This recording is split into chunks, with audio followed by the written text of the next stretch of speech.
there was a lot of pressure, man, I've been in a lot of big fights, but, you don't want to lose at home to another hometown fighter, man. I mean, these kind of fights rarely happen when you have two world-class guys from the same vicinity, same geography, and usually when that happens, we fight each other on the way up, not after we've already achieved world-class stardom, so this was a fight with world-class implications, but at the same time it was a local rivalry, so it was a lot of pressure, man. I'm glad I was able to get the W because Zab's a tough customer.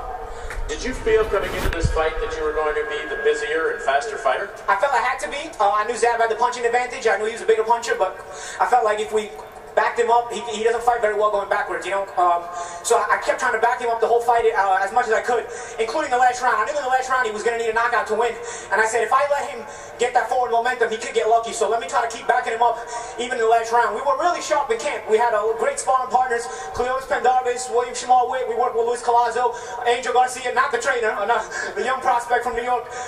We got great work. My timing was real sharp, So I knew even if I held my ground, I could get him to back up with my counter shots.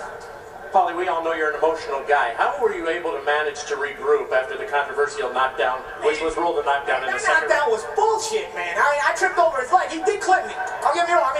But he didn't clip me with a shot that hurt me. It kind of grazed my mouth, and I was trying to spin.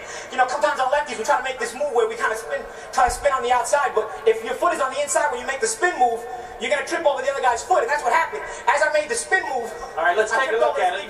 Tell me how you were able to regroup, though, because you were clearly aggravated and upset. I wasn't even upset by it. Of course, because I felt like I might lose the momentum. See, the shot kind of grazed me, hit me on the side. You see, we don't see the legs there, but I'm trying to spin around, and I kind of clipped his front foot. It happens a lot with lefties and righties, but I even warned the referee. I warned Mike in the locker room. I said, yo, it's lefty righty. Watch the leg trips. Why we're gonna trip up each other. Just be careful with that. What happens in round two?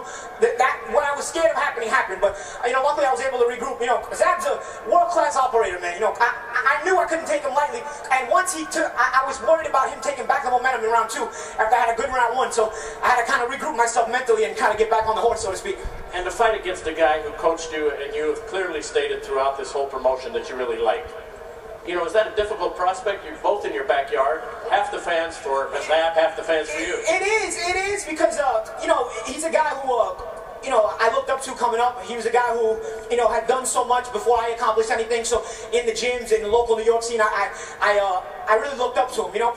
Honestly, I didn't even think I was going to fight anymore. I got a call from Sam Watson and Team Heyman, and they offered me this fight and said, win this fight, and you're going to get big things, Paulie. And what does that mean? I was really shocked. Tell me what that means. I don't know exactly what that means, but I'll tell you what, all our Heyman fighters get the big fight. So I was ecstatic, because I didn't think I was fighting again. I had it. After that Broner controversial decision, I had it.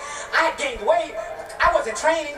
I didn't care. I got a call from Sam, and Sam changed everything. He said, you know what? I'm back in the car. I'm back on the horse. I'm riding back off, and I'm looking for these big fights. So thank you to Al Heyman, Sam Watson, and to all Team Heyman.